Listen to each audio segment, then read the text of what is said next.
بسم الله الرحمن الرحيم. السلام عليكم ورحمة الله وبركاته.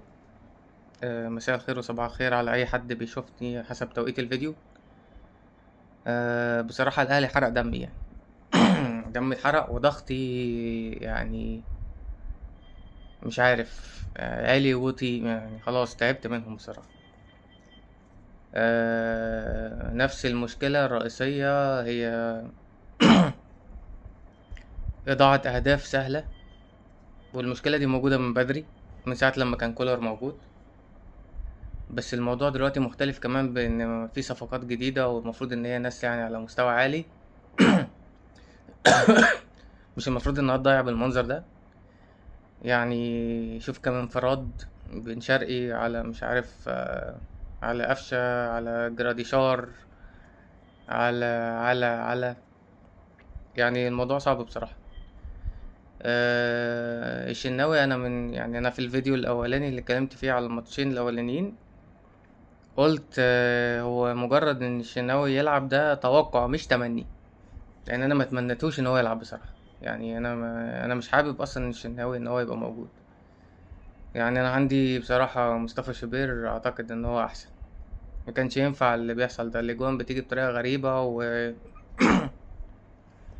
وكالعاده في بعض الثغرات في الدفاع، وطبعا المهاجم بتاعهم الطويل ده اللي اسمه الاسمراني ده، مش فاكر اسمه صامويل ولا اسمه ايه. هو اصلا يعني ما شاء الله عليه. آه، مش عارف اقول ايه، بس برضه يعني كمية الاخطاء اللي بتحصل دي وكمية اضاعة اهداف دي ما ينفعش اصلا ان فرقة تعيش بالمنظر ده. يعني انت كده هتضيع على نفسك حاجات كتير. يعني حتى لو كنت كسبت مثلا 5-4، ولو انك كان ممكن تكتب بتاع 7-8-4 على الوضع اللي حصل ده، كان هيبقى بس مجرد يعني حفظ ماء الوجه، مش اكتر من كده يعني. والإدارة صراحة محتاجة تشوف حلول جذرية في الكواليتي اللي هي بتجيبها. لو انت عايز تلعب كاس العالم للانديه، انت كان المفروض تجيب صفقتين تلاتة، حتى لو اللي هم اللي هيلعبوا المونديال بس.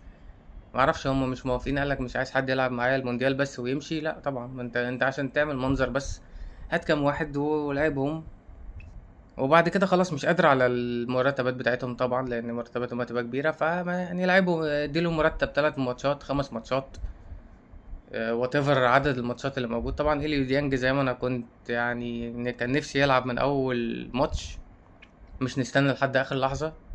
اليو ديانج طبعا مستوى كويس، محمد علي بن رمضان مستوى كويس.